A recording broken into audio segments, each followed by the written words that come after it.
As you can see here, I've created a project folder called Water. My theme's going to be about water. And you'll notice that I've created some subfolders here for audio files. So if I open that up, you can see that I've already populated these folders with my assets. So I went to Bensound and found some inspirational music to go with my piece on water. And I also went to Pexels and found footage that had different clip types, extreme wide shots, extreme close-ups, and so on. And I'm going to be putting these all together into this videos folder and then compositing them in a project file. I just want to get down to that, where eventually I'm just going to delete this and start from scratch. We launch Adobe Premiere Pro. We're starting from scratch, and I want to create a new project. File, new project, and I'm going to call this Water.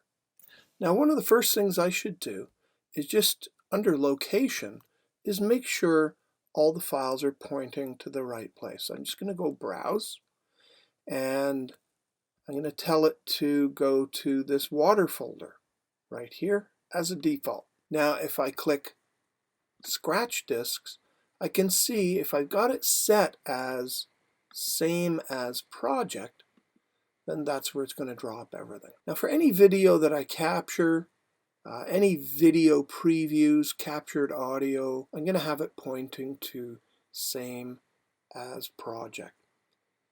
So click OK. We have our blank window, and it's time to import our media. Simplest way to do that, just double click down here in the project panel where it says import media to start. 2 clicks, locate where your videos and your audio files are. I'm just going to hold the shift key down, select all of those videos, and import them. You can see them all in there. I'm going to double click on this blank area here in the bottom, and I'm going to locate my audio file as well. So there it is, courtesy of Bensound, and there's my audio file. The other thing that I want to do is to create a new sequence. Right here, click New, and choose Sequence. And what we want to do is go to AVC HD 1080p, and we want 1080p at 24 frames a second. So that's what we're going to choose, and it generates this new blank sequence, and we're going to build that sequence out in our timeline down here in the bottom right. The first thing that we need to do is have a plan. My plan is to take us from the source of water in rain all the way out to how water moves to the sea. Then I'm going to show some humans interacting with the water in the form of swimming, playing, and actually drinking that water. Like I said, I've got a variety of different shots, and then I'm going to layer in some transitions on top of that. But the first thing you need to do is have a plan, and the second thing you need to do is go over your footage. To do that, you just double click on the footage, it highlights it, and then you can play it right in here in the source window. And determine what of that footage you want to use. So I'm just going to scrub the head. This is the play head right here. Just going to scrub it all the way back to the beginning, or I can just click this and it goes back to the beginning. And now I want to determine where my endpoint is. So just before that drop falls, that's going to be my endpoint.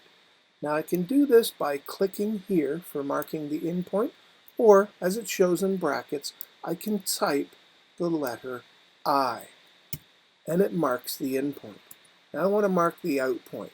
I want to wait just till those ripples have disappeared. And that's going to be my out. O for out. Or I would click this icon right here. Either way is fine. Now, I need to drag that into my timeline. Now, if I drag it this way, if there were audio in that file, it would bring that in too. There isn't any audio because you can see the audio is grayed out. Typically what we do though, if a video file contains both audio and video, and you only want the audio, you would just use this, drag video only. So that's what I'm going to do, just as a default, because several of these files have audio in them. Make sure that my playhead is right at the beginning in the sequence window. And that's my timeline down there in the bottom right. And then grab this, drag video only. And right away we get a warning. There's a mismatch.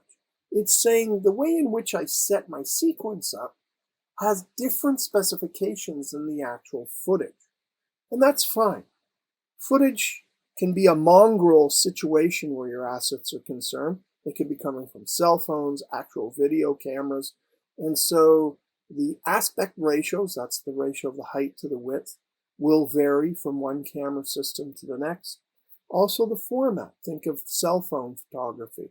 Is it landscape or is it portrait? So I say keep existing settings, and we will match all of the clips to those settings. So right off the top, we can see here, we'll just let it play in our preview window.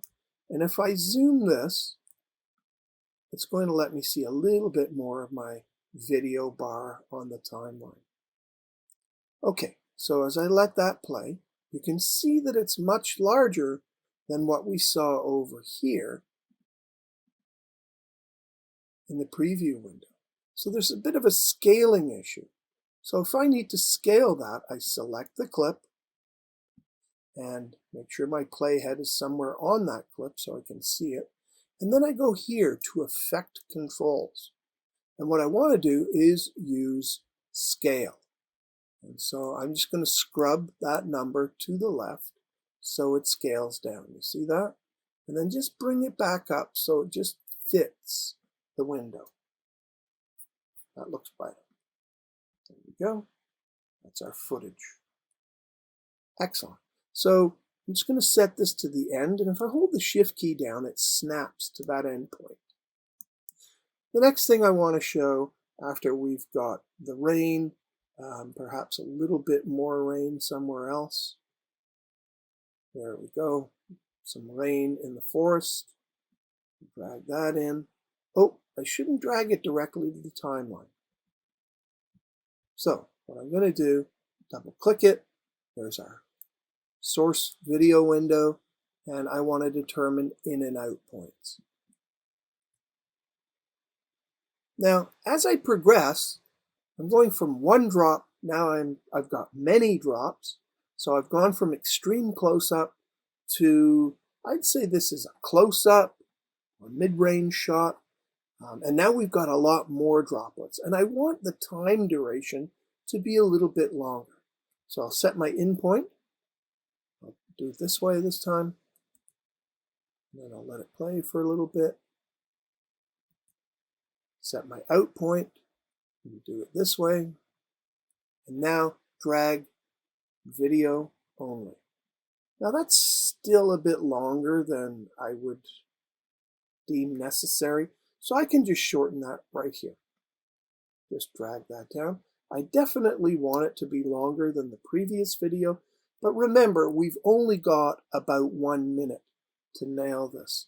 So we've got to be really stingy in our use of time. Again, looking at this, it looks like it's properly scaled. You know, if we compare the two, they seem reasonably scaled, so I'm just going to keep that the way it is.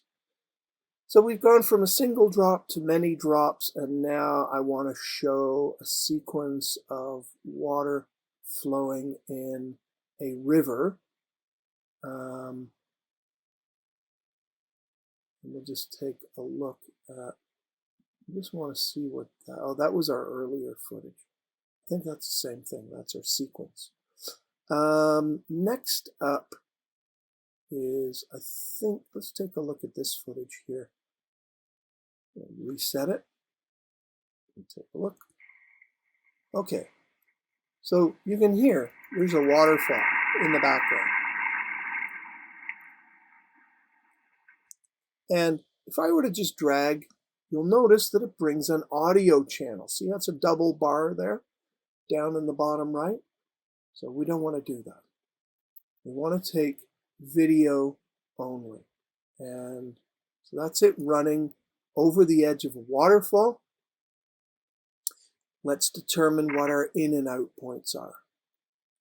I'm pretty happy with that in point right there. So I'll just hit I for in, let it play for a while, a little bit longer this time. There we go. O for out, and drag here. We just want the video. If I just wanted the audio sound of the waterfall, I could pull that in as well. Maybe, who knows, later maybe I'll use it. So I'm just going to take the video. I've perhaps made it a bit too long in the tooth, so again, I can just shorten that down. Again, I still want it longer than the preceding clip. So as the idea being, as we gather more water, the clip hangs on a little bit longer. It's kind of a way of, it's a sort of subtext in the editing that's telling us we're dealing with a vaster quantity, and therefore I'm signaling that through its use of time. Again, we'll flip over there and we'll take a look. You'll see that it's letterboxing. That's these black bars on the side. Because the video was shot on cell phone using a vertical or portrait format, and our sequence is set up for widescreen, and that's a horizontal format. Hence, we get the letterboxing. So for this, I need to go, again, Effects Controls, use the scale function, and scale it up. And I'm happy with that. I can scrub through it. That works. And now hold the Shift key down to snap the playhead to the end there. I'm going to show a waterfall again. This is even more powerful with a greater flow of water. Double click it, determine what my in and out points are, set the playhead back to the very beginning. You can see this. Okay, that's fine. It's a pretty static shot, so I for in, let it play for a bit. O for out, pause, and then drag video only. And let's just do a comparison. Yeah, it could be a little bit longer, I suppose, if we're going to stick with that.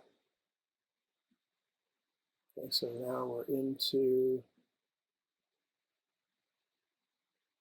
that waterfall. It's zoomed in a little bit too much, so I'll select that clip, go to Effects Controls, and we'll scale that down so we see the entire waterfall. There we go. I like this because it's nicely framed. They're using the rule of thirds. So, if we divide the space in 3 columns vertically and also 3 rows horizontally, where the lines intersect is where you want your subject matter. So that's a nice offset kind of look. Aesthetically, it makes the video footage more interesting. So I'm not just looking at content, I'm also looking at composition of shots as well. So we got to a large waterfall, and now we get to the ocean. And let's take a look at that. Footage, click it, preview it.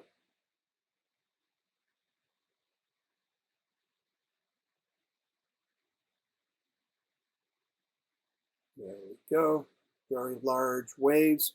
So I want to determine what my in and out points are going to be.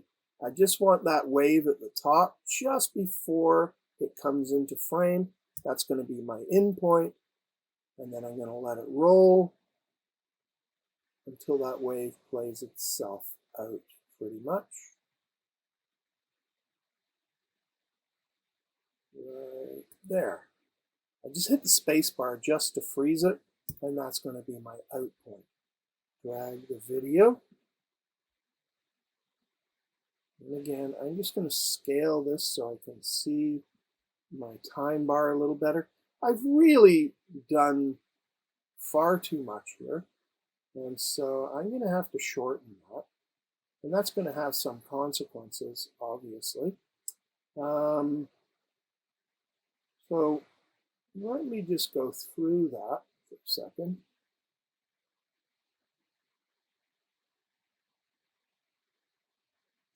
I'm just going to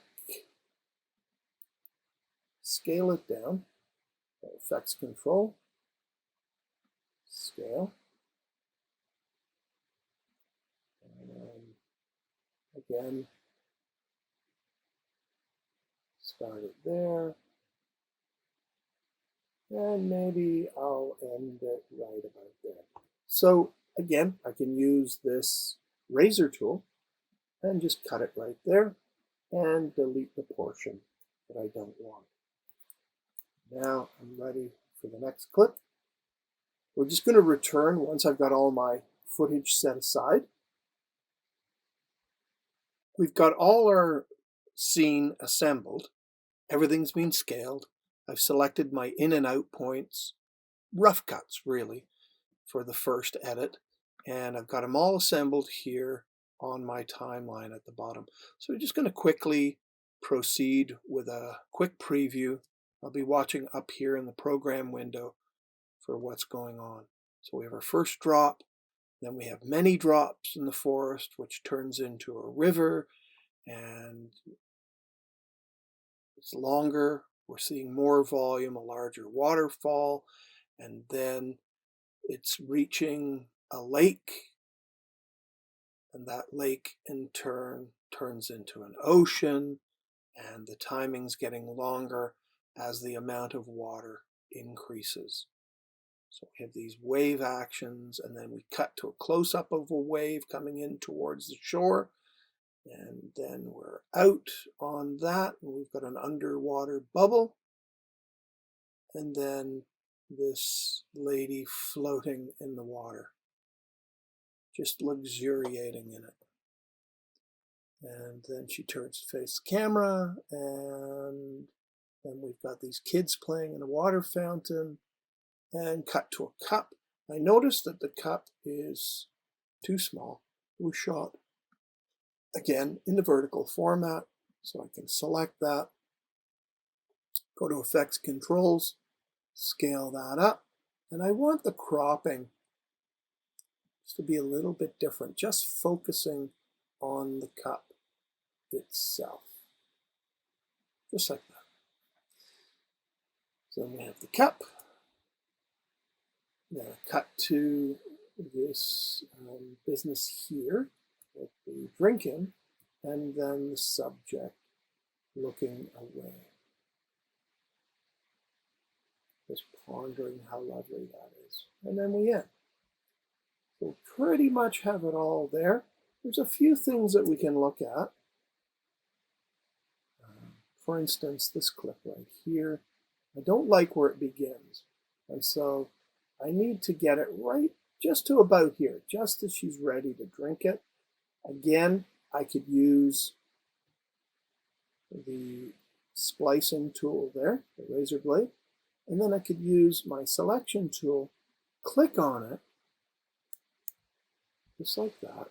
And if I hold down Option or Alt on a PC and hit Delete, you'll notice how anything to the right of it automatically snugs up to fill the available space. And that's called a ripple delete. Now, just backing up a little bit.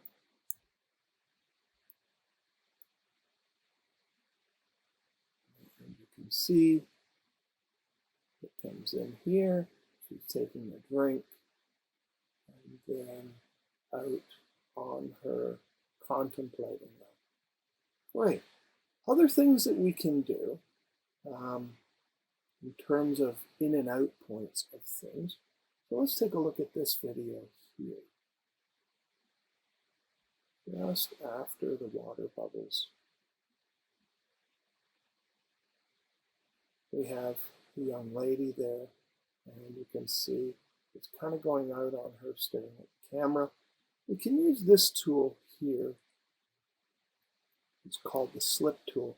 And you'll notice as you start to scrub over it, it gives you the beginning and the end frames of that. And if you scrub to the left, it changes the timing on that. And if you scrub to the right, you can see the in and the out points. And we can change that slightly. I think it'll go for about, well, there's about 3 frames there. And so it's just sharing with us what that in and out point will be.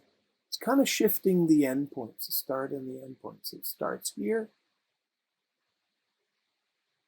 and then it ends there. In fact,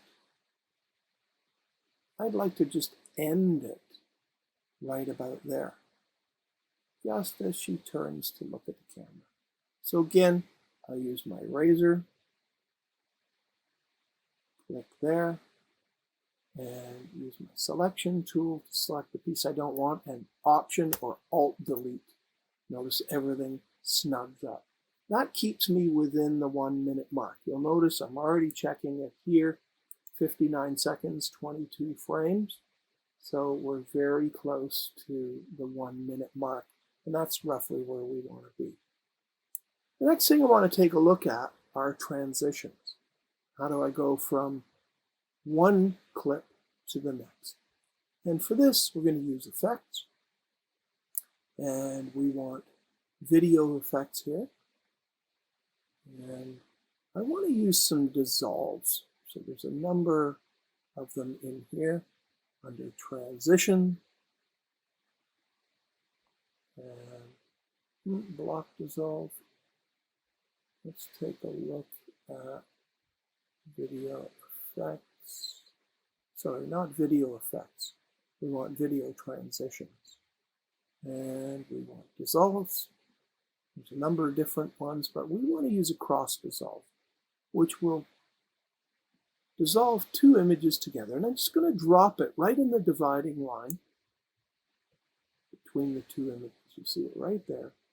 And that will cause those 2 images to dissolve together. So notice, as I'm moving the head, notice how they cross dissolve to one another, those 2 images. And again, I want to use that pretty consistently throughout, just for the type of image that it is. And let me just zoom into my time bar a little bit more. And over here, cross dissolve.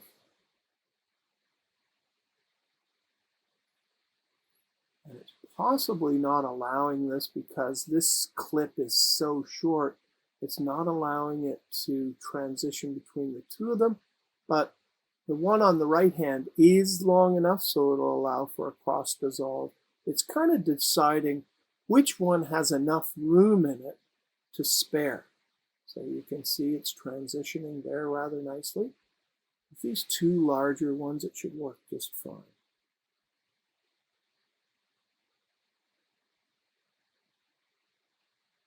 There we go, we're transitioning to a larger waterfall.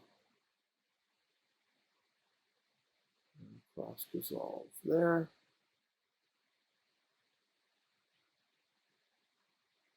There we go. And I'm just dropping these in wherever we have transition points. Now there are different types of transitions. And you see that cross dissolving into that. Good. Make sure we've got them on all transition points. Now, for the end here, I want it to transition to black. So I'm going to use this one called Dip to Black. And just puts it on the end, and that causes the video. And you'll notice that it's not changing up the video. It's buffering those images. And then there we go, we dip to black. Good. And again, it's always nice to have a title slide at the end, maybe a credits slide. We can use our text tool. We can put a white card up there if we wanted to. Under project, new item, we could create a color mat And we could make that, I'm going to make it a nice blue. And we'll just call it blue.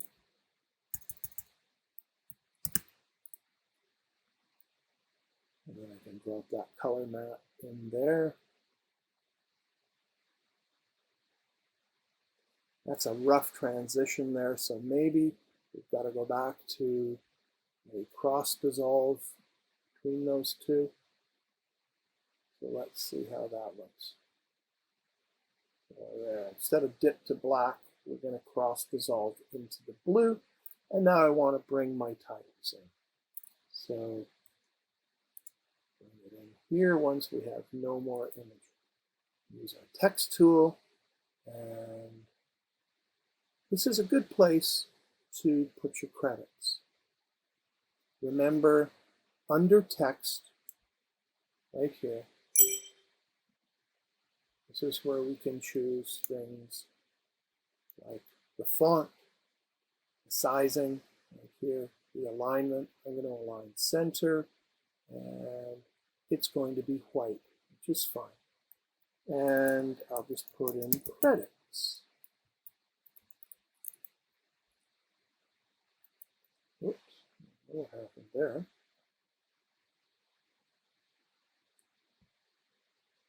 The out point.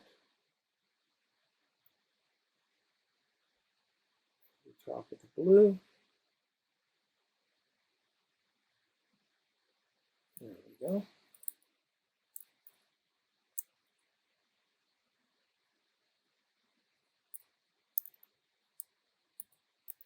That's more like it. Credits. And then videos, courtesy of, we got those from Pexels video. Pexels. I really should be putting the actual names of the contributors down there, and with an extended series of credits on the roll. I'm just doing this for demonstration purposes, and the music was courtesy of bensound.org.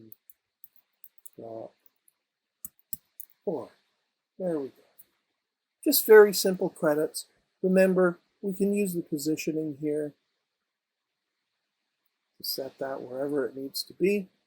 Got a nice credit slide at the end. See how it comes in.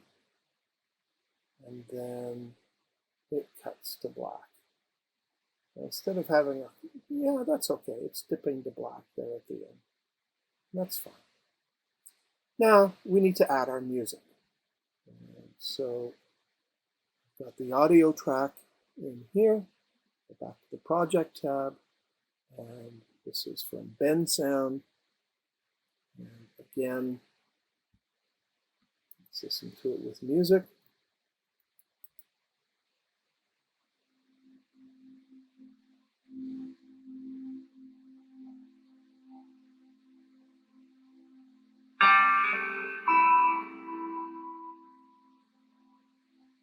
Be it on the loud side, we can adjust that.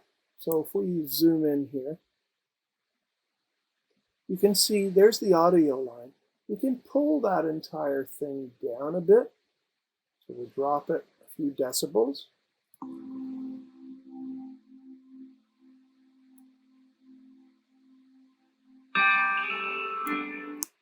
That seems pretty good. Drop it a little bit more.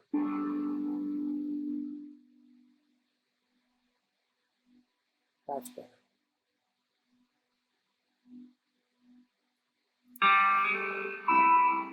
Now, there's obviously too much music there for us. However, what we can do, just use our razor tool. Just going to move the playhead right to the end there, and we can cut it. And then we delete what we don't need. And we don't want it ending. We want it kind of dipping down towards the end. So in order to do this, I'm just going to start fading the music right at about this point. Right here, as it starts to transition. And so what I need to do is select the audio track, and then what I want to do is under levels, I want to set a time marker, a transitional marker, right there. Then I'm just going to move the tiniest little bit over in the frame. And it's always helpful to really be zoomed in here so you can see. Just going to move a little bit more. And that diamond that I put in there, that time marker or key frame marker, is just to hold the volume at that level. The next one is going to be used to pull the volume down. So I'm going to make another marker at the second location. And we can see this as we zoom in down here. You can see the space between them. Now at this second location, I'm going to select that diamond. In fact, if I click on it, I can say make it Bezier. And what that does is that allows me to stretch it and have it have a curvature so that there's a profile for how the sound drops. I'm just going to drop it off to 0 at the end. And so here's how the sound drops off. Just like that. That's a bit too much. So instead of that, move this point over here so it's an even more gradual fade. Okay, let's see how that works. I'm just going to zoom out a little bit. There you can see the profile of the sound wave. Take it to here. And let's try that.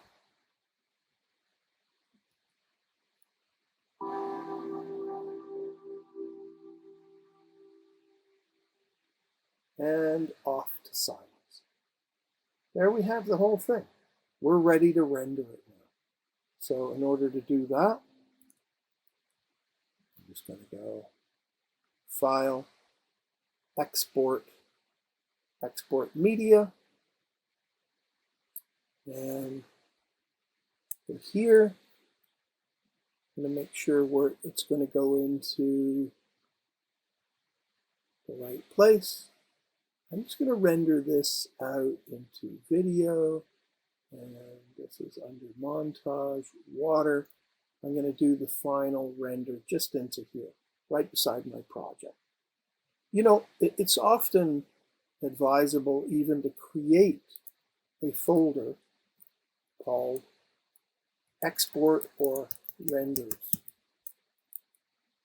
I can create that file in there as well next to my audio and video file. Premiere Pro's already created a temporary, a file for other files that it uses for temporary saving. And so for this, I'm going to call this final sequence water. And I'm going to save it in there. It's going to be an MP4 format. And we want to make sure under format H.264. Okay? That's a codec that's widely distributed and used and can be used in web formats. So let's, instead of queuing it, we'll click Export.